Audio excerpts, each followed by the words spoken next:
Welcome to Pennsylvania Newsmakers, and as always, thanks for watching. Well, do you sing? Do you play an instrument? Do you like music? How about music education? But first, child abuse prevention and a lawsuit against the Harrisburg Diocese. As they say, let's get to it. This is Pennsylvania Newsmakers, a fast-paced, unrehearsed weekly discussion with and about the leaders who shape your world. And now, here's your host, Terry Madonna. Well, we have a number of important topics to discuss today, and let me tell you, first of all, we've never done a program on music and music education, and that should be pretty fascinating. But first, guess what? Child abuse prevention. I can't think of another topic more important. Joining me to talk about that and more is Angela Liddle. She's the president and CEO of the Pennsylvania Support Alliance. We're going to talk about a number of aspects of child abuse. Angela, welcome to the program. Thank you. All right, well, let's start with this. How pervasive is child abuse? You're the expert on this, and it has many forms, obviously. There's physical abuse, there's the sexual aspect to it, sexual abuse. Talk about that. Well, in 2018, we've had our worst statistics yet, which is really disheartening because so many of us work so hard to protect Pennsylvania's kids. 2018, we had over 5,100 kids abused. We had 47 killed. That will fill a school bus of children. And we had 89 who were considered near fatalities, which means if someone hadn't intervened, they would have likely moved over into the fatality category. Are these national numbers? Pennsylvania only. I mean, hold on a minute. That is absolutely stunning. And most people don't know it. And most people, yeah, it's not, how do I put it? It's not in the public. It's often not reported. Do I got that right? Underreported. Underreported. Yeah. Yeah, or maybe not reported at all. So I mean, given all of the information in recent years, given all the attention to it, and do you argue that it's more pervasive now, or do we just know more about it than we did and it's always been? I think it's probably a combination. You know, we have horrific cases. We have strong partnerships with folks in the media, and so it really is more in the public eye. And then we have some of the larger profile cases like the Catholic Diocese, things like that have happened in Pennsylvania, Jerry Sandusky. So we talk about it a lot more than we used to 30 years ago. Yeah, I want to talk about what, the Family Support Alliance does, and obviously the Harrisburg Diocese Lawsuit. We're going to get into that. So, but let me pursue this just a bit more because of its significance. When you look at the profound impact that it has on kids, I mean, it affects their entire life. Absolutely. It affects their ability to stay in healthy, close relationships. It affects their ability to continue in their education. It actually impacts, of course, their physical and their behavioral health. Really, the damage we do to our children is severe. It really is. Yeah. And you're telling me that it continues to be as important a problem as any time in our history? Absolutely. And so that's why we link with good friends like you. We want to get the message out there as much as we can. If anyone in the public believes a child is not safe, what do they do? They must call Childline. That's our central registry. That's our hotline for child abuse in Pennsylvania. They should call 1-800-932-0313. All right, first of all, before we get to the Harrisburg Diocese situation, let's talk about the PA Family Support Alliance. What do you do? Yeah, well, we hope I think I have a sense about what you do. We've talked about this a lot. Our services are all designed to do one thing, and that's to protect children from abuse. We do that through statewide education and support programs for moms and dads. We want to help them be the best they can be in terms of parenting.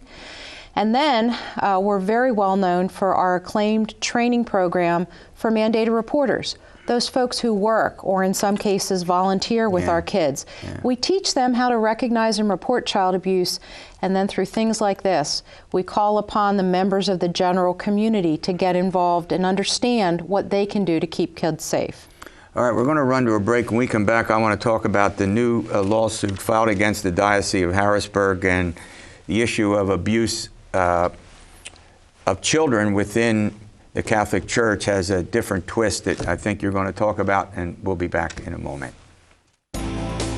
This broadcast of Pennsylvania Newsmakers is presented by the Pennsylvania Chamber of Business and Industry, the statewide voice of business, and by the Pennsylvania State Education Association and Partners for Public Education, bringing the power of a great education to our schools, our students, and our communities.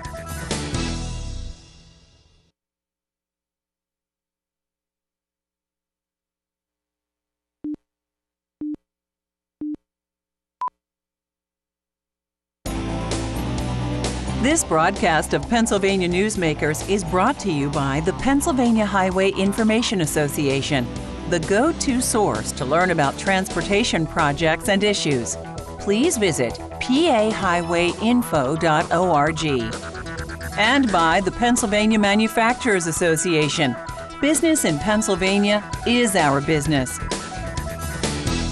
Angela Liddle joins me. She's with the PA Family Support Alliance. We're talking, unfortunately, about child abuse, and there's a new situation that has emerged in the Roman Catholic Diocese in Harrisburg, Pennsylvania.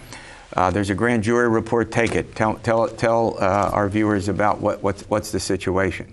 Well, the grand jury report, as most of us know, really was pretty scathing of abuse within all of the Catholic dioceses in Pennsylvania, the Roman Catholic Diocese, I should say. And so we have a new twist to that this past week with a new lawsuit filed against the Harrisburg Diocese, Bishop Gaynor, and former Bishop Kevin Rhodes. The new twist is that the case is outside of the statute of limitations. You, of course, know we've not made progress on reform in that area. And so a gentleman claiming that he was abused when he was an altar boy many years ago has now focused on a tactic that really, an approach that another person did in June that was upheld by the Pennsylvania Superior Court, looking at the cover-up rather than the actual abuse itself, which of course gets then a lot of discovery out and within the Catholic Church of what the predators were doing and those who were alleged to be the perpetrators of the abuse.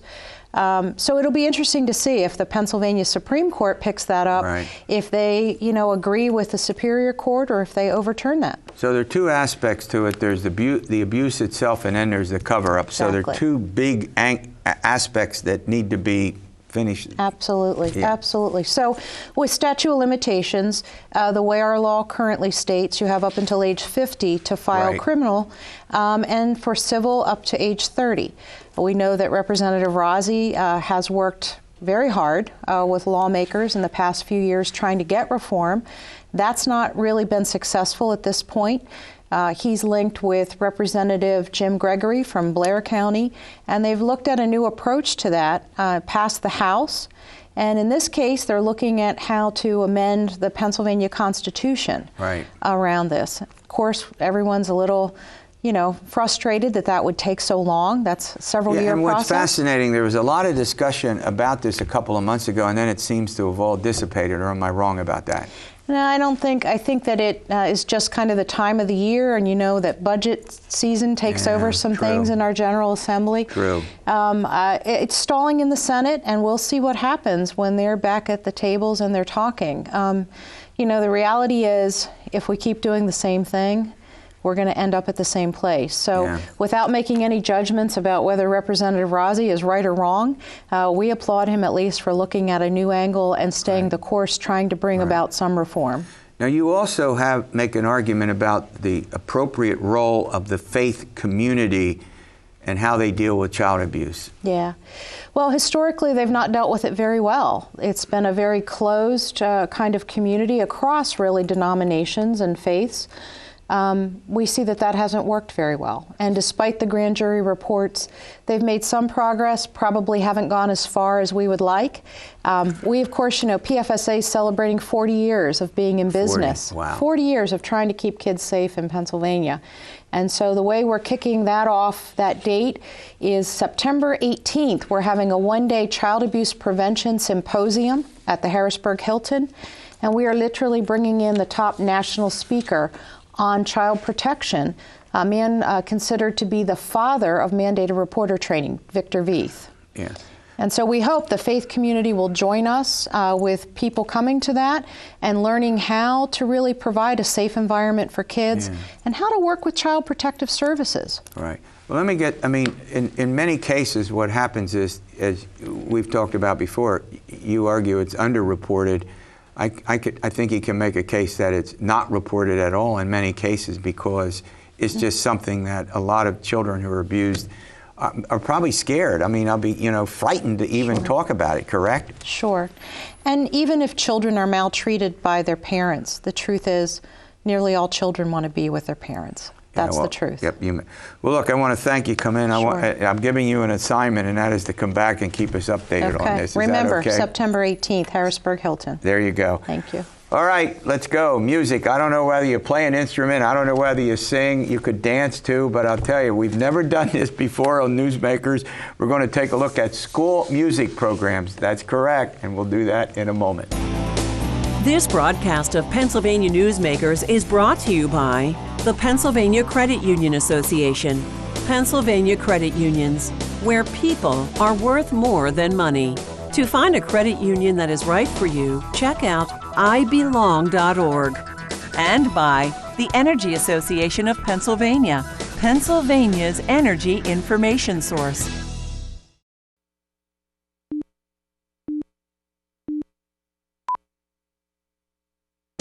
This broadcast of Pennsylvania Newsmakers is brought to you by the Association of Pennsylvania State College and University Faculties, representing the faculty and coaches who are devoted to providing quality public higher education for Pennsylvania's college students.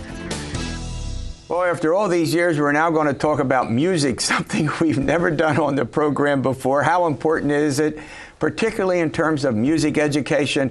To help us sort all this out, sitting across from me is Mark Despotakis. I think I pronounced his name correctly. He's the Advocacy and Public Policy head of the Pennsylvania Music Education Association. I'll say that again, Pennsylvania Music Education Association. All right, before we get into what you do not, why is music education important? Why should the viewers care about it? Absolutely. Well, first of all, Terry, thanks for having me. It's great to be here and be the first music guest on the show. There you go. We found over the years, that there's just this amazing inherent value of music programs in schools. For a lot of reasons. There's been a lot of studies out there that say participating in music helps you on test scores. And that's great, and we're for that. But there's also this intrinsic value that we like to say is really important about music programs. If a kid's in a music program, they're generally going to end up in an ensemble setting. So what do you have to do in an ensemble setting? You have to work with others. Work with people, yeah. So there's compromise, there's teamwork. So that's all this school stuff that's happening, right? And you don't necessarily have to be the best musician, right? Okay, but you have to learn how to fit into that ensemble. That helps you then in school, but that helps you in life. That's a life lesson, okay?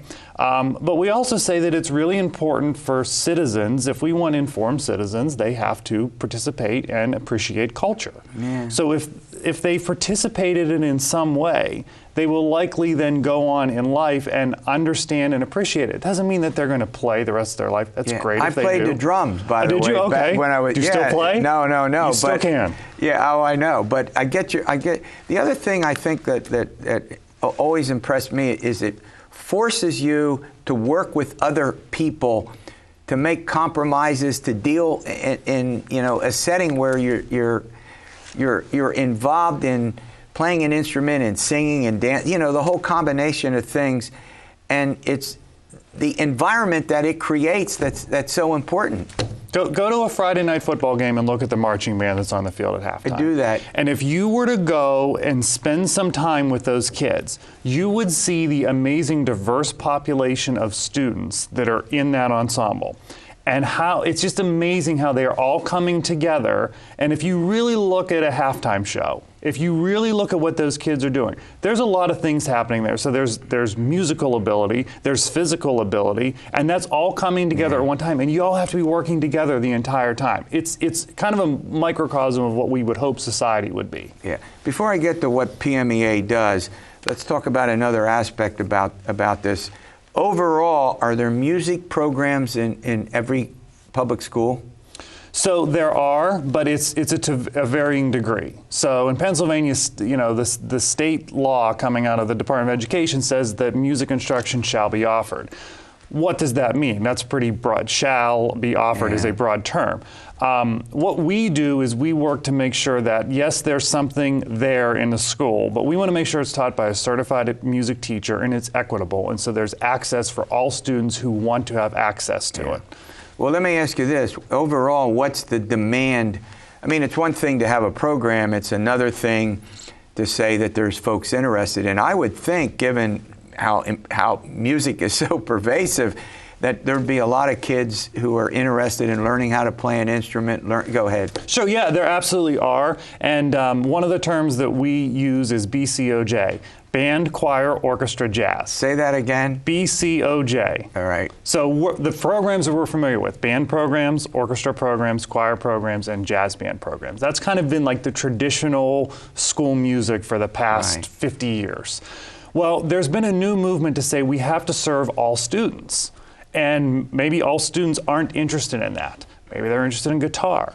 Maybe they're interested into mariachi. And maybe they're interested in this new thing that's called modern band, which is kind of like rock band. And those things are now starting to come into schools because we want to engage those students. How about soul music? I came out, soul music is my thing. That's a long time ago. Well, Go ahead. I've seen some great programs that do these history of music courses.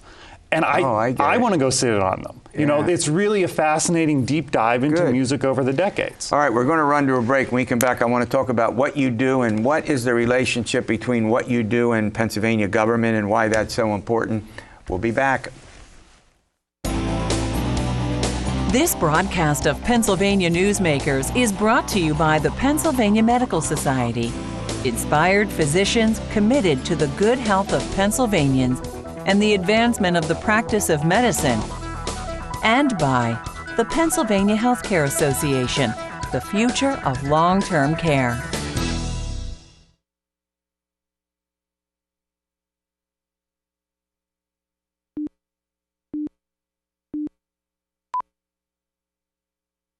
Well, Mark Despotakis joins me. He's with the Pennsylvania Music Educators Association. As I said before, this is something we've never done before, but it's really fascinating. And I also think important. So the fact of the matter is that what you all do at PMEA has a direct correlation and relationship with state government because of the funding and other considerations. So talk a little bit about what that relationship is and why it's important. Sure. So PMEA traditionally has been known, I'm sure a lot of your viewers have heard about PMEA festivals. So students participate in this festival system where students get to perform with students from around the state. That's a big thing that we've done. We do a lot of professional development for educators. But in the past probably 10 or so years, we have really ramped up our efforts to say we need to focus on advocacy and public policy and how that impacts music education programs. And so we've done a lot of that work in teaching educators, how do you advocate for your program? What does that look like? Advocacy is not scary. It's not a terrifying word because some people think that it is. So we educate on how to do that, and then we work on a lot of policy related issues as well. Yeah. So pursuing that, does that mean that you're looking for money? Or does Who's it not mean, looking for money, right? Who's not? Yeah. Good point. Or direction. I mean, there aren't a lot of state regulations that deal with what you do. Right. I mean, you wouldn't think that you're over-regulated, or Correct. Do I got that wrong? And in some instances, some would argue we're a little bit under-regulated specifically to music, but we'll set that aside. The kind of the two big things that we do when we come to Harrisburg and talk to lawmakers is one, funding. And that doesn't mean that we're saying, please advocate funding specifically for a music program, because that's just not how it's structured in Pennsylvania. It's not how it's going to work. That's right. We're saying we want to make sure that there is adequate money in the basic education funding formula of that pot of money that's going to districts. And then we work with those districts to say, we want to make sure that then your school music programs are adequately funded. Yeah. And then on the policy level, we had this great thing happen a few years ago. So the nation's education law, the Elementary and Secondary Education Act, put into law in 1965, has reauthorized over the years. So we knew it as No Child Left Behind for a while. Oh, sure. A lot of unintended consequences in the law that kind of hurt music programs. So in 2015, it was reauthorized as the Every Student Succeeds Act. And it was done in December of 2015. We called it the Christmas miracle because no one thought it was going to happen. It was bipartisan, bipartisan out of Washington, D.C., right? That's huge. Yeah. I just want to make that point. That's huge. It may be one thing Yes. that Republicans and Democrats agree on, right? Go ahead. And so it created a lot of flexibility for states and districts to utilize things in the federal law, including some funding opportunities. So we work with educators to talk about these specific funding opportunities in the law. Let me shift gears because there's something else that I think is important, and that is you have to convince people when they say, oh, music, oh, okay. So you're playing a guitar, you're playing, the piano, whatever, oh, okay. How do you make an argument about the value of what you do? I mean, we obviously, virtually everybody enjoys music. We may have our differences in terms of what we like and don't like and all of that. But what do you do about persuading lawmakers and others, the policymakers, it's the value of it? How do you deal with that? You just made the argument, actually, because what you did said I do? we all like certain types of music. Yeah. So it's part of all of us. It's an intuitive. It's just part of our lives. Okay. You cannot do anything in your day without music being a part of it. Yeah. So first of all, it's reminding that. And we're not saying that every student that goes to a music program needs to go and play in Carnegie Hall one day. That's not the point of it. The point of it is to say, did this music program make it so that kid came to school that day?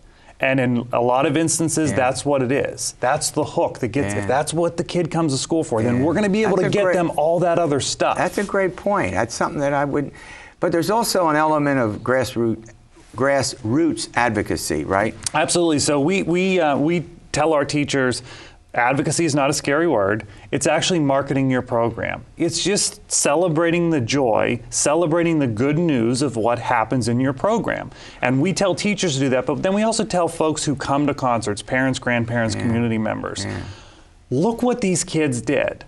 Just look at what just happened on this stage or on this marching band field.